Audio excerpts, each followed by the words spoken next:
discretion is advised.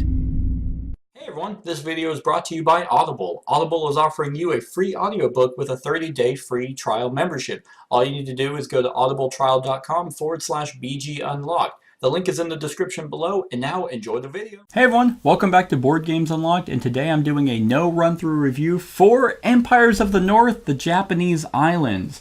Now you might be thinking, Seth, didn't you not like Empires of the North? And it's like, initially I didn't. Initially I thought that Imperial Settlers was far superior, but after playing both of those a lot solo, Empires of the North grew on me. Like, I love them both, so that's just kind of where I'm at. So when the Japanese Islands was announced, I was like, oh, I definitely have to check those out. And it's interesting because in Imperial Settlers, it kind of makes some sense of, like, in terms of theme, why there's so many different factions, and then kind of like Civilization. Here, like, all the initial tribes in the base game were all like northern or in some way kind of Nordic or Viking or things like that. And then you have the Japanese that were showing up, and it's like, huh, that's a little odd.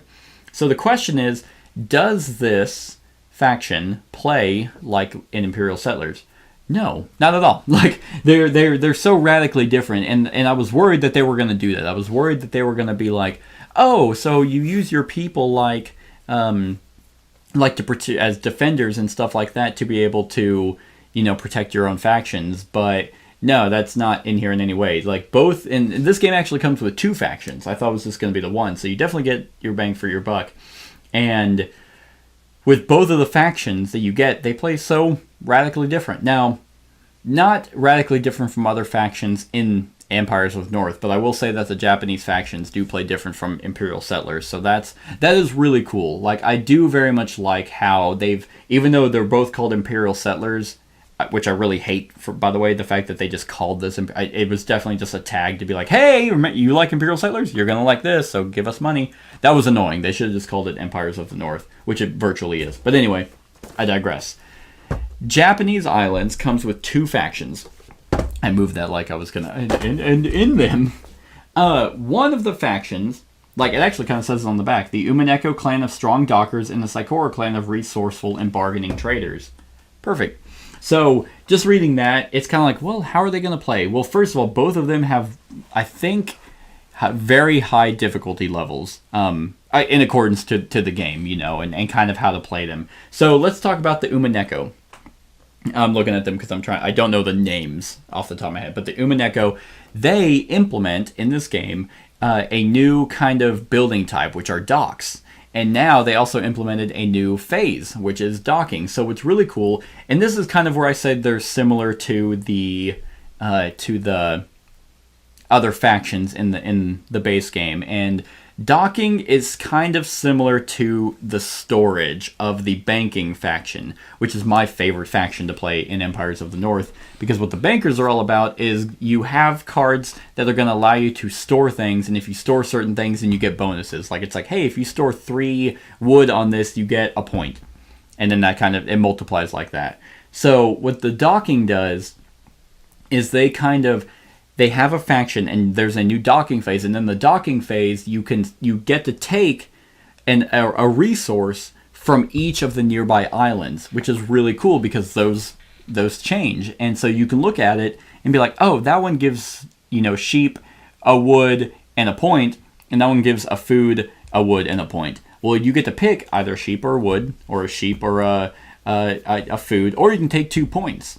And what you do is you will actually gather these things on your docking cards, and then you will eventually be moving those over to your storage, which then your storage is going to be accelerating, similar to what the bankers do. So they're the ones that are probably more similar to one of the other factions, and I believe they're actually the same difficulty level. Don't quote me on that one, but they're very, very close. Both of these, I think, were like a 8 or a 9 difficulty, which, I don't know, difficulty. I think all of them are relatively easier to play. But yeah, so the Umaneko were pretty cool because they now can benefit from the docking or from the nearby islands without having to actually go and pillage them. And so you can kind of have some mitigation. Now you're not going to 100% know what the nearby islands are going to come out as. So you kind of, if you really need food or you really need a certain storage item, you can't 100% like you filter that like and guarantee you're going to get it, but there's other ways for you to do it. So I thought that was pretty neat. It added another phase to the game that wasn't overly complicated. You weren't like, oh, okay, so there's this one thing like that. Oh man, we keep forgetting to do that. If the player has the docking cards, they're going to sit there and be like, oh, docking phase. Okay, well, I need 2 wood because both of them give me wood. So I'll put 2 wood there. Then I'll do an action that's going to move these resources over to this one. And then now, so it goes basically, you do your draw phase, then you do your docking, then storage. So then you're going to get your bonuses from the storage. So I thought they were really cool, pretty intriguing, not 100% different from one of the factions in the game, which was kind of a letdown. You just, oh, hey, I have another phase. It's kind of like if someone takes the bankers, then you can play them. But what really was the biggest difference is based off of the guys on the actual cover. Now, I will say I'm glad that they come with 2 factions. That's really nice. And in a mini expansion, I anticipated just one faction. But the Saikoro clan, they're interesting. They're probably I think they're the more difficult of the entire, between these two. And what they introduce is bargaining or trading. And this is pretty cool because bargaining is kind of like, well, they can almost, what they do is they essentially can take other people's actions. Not take them, but it's like one of the action cards is like, oh, you can use another person's used building. But if you do, then you can untap it, like you unexhaust, so then they'll get a chance to use it again. They have other ones where it's like, hey, instead of as an action, harvest from someone else's field. So you can sit there and be like, okay, well, I'm going to harvest from mine and get some food. Then I'm going to do an action to harvest from your fields and get stuff like that. It's really cool. So that actually integrates more player interaction, because really the only player interaction is, well, I'm going to attack your thing and just make it and just exhaust it so you can't use it. And I never felt like that was ever really worth it. I felt like that, that was kind of more of annoying, but it just, I don't know. I didn't really like that. But having this clan, now you kind of want to be more aware of the fields you're playing. Oh, that's lame. That is annoying. The action cards you're playing, the fields you're playing, because now as the Saikoro, I can use it almost at will. And they also implement the bargaining or the trading of resources, because he has action cards that can sit there and be like, oh, okay, well, yeah, I'll do this action to harvest your sheep. I don't have sheep, but then, so now I have a sheep, but now I'm going to trade it for something. Or I don't know why you would do that, but you can actually now trade resources that you might need to be able to activate your other cards, or to be able to spend the extra resources that they have. So it's not like you're taking it from them, but it's like, I need a lot of food. Okay, well, I pillaged this thing. It gave me a sheep and a fish. I don't really need those, so I'll trade that fish for more of your food. I'll trade the sheep for more of your food, or whatever you really want to do. But I thought that was pretty intriguing. And now everyone still plays the exact same way. Like the rule change, or not? Yeah, the rule changes with bargaining and the docking doesn't overly change the game, and they still kind of play your same way. But I thought it was a lot of fun. I thought it was pretty cool because of just the synergy between both the factions, and that I like the fact that it's not so cutthroat. That Imperial Settlers was also never really that cutthroat. You just kind of, if you attack someone, you can only attack their basic buildings, and they at least got compensation for it. So Imperial Settlers has never been that kind of like a, oh wow, you destroyed my civilization, like that we spent 2 hours playing. So I think if you like Empires of the North and you just want more options, which, why wouldn't you, then definitely get the Japanese islands. I think both of them are unique enough, especially the Saikoro. They're the more unique faction out of both of these. But that's not to say that the Umaneko and I don't remember the banker faction in the base game.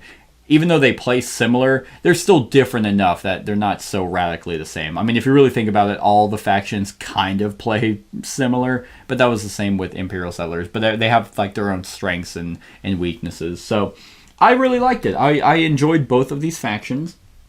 I'm excited for the Roman expansion. I'm excited for, you know, they're probably going to do the Amazons and the Aztecs and the Atlanteans. They're probably going to just transfer all that into Empires of the North. So we'll see. We'll see. And yeah, so, I mean, it's not bad at all. If I were to give this expansion a ranking on 1 to 10, I would probably give it, I'd probably give it a 6. I think slightly above average. I think that the factions, while fun, I mean, the artwork is just absolutely adorable. Like, I mean, the game is a blast. I think that, yeah, both of them are. I wouldn't say run out and buy this. Don't break the bank. It's not radically changing the game in any way, but it's going to give you more options. They do play different, so that's nice. This might have been kind of, I feel like maybe their tester in, you know, changing the way the game plays before they start releasing more expansions, maybe to see what the public opinion of it was. I think both of them are fun. I think that, you know, like, you can get this if you have the extra money, but don't think it's a necessity. Don't think this is, oh, I need to get all the factions, because you don't. One of these, like I said, plays similar to one that's already in the box, and the other one, it does add player interaction. Well, one person gets the interaction. You can either trade or start using other people's stuff, but I did like that. I did like that quite a bit. So, yeah, that's my thoughts on the Empires of the North Japanese Islands expansion. Let me know what you think of the Japanese factions in the comments below. Other than that, like, comment, share, and subscribe, and have a wonderful whatever time of day it is for you. Hey everyone, thank you for watching, and I really hope that you enjoyed the video. If you would like to see more of my content, go ahead and click that subscribe button and the bell to be notified whenever I upload any new content. If you feel like supporting the channel, you can go ahead and click that Patreon link to be taken to my Patreon, and any help is truly appreciated. Other than that, stick around for any other run-throughs or reviews or cool top 10s or whatever I feel like putting on. Other than that, like, comment, share, and subscribe, and have a wonderful whatever time of day it is for you.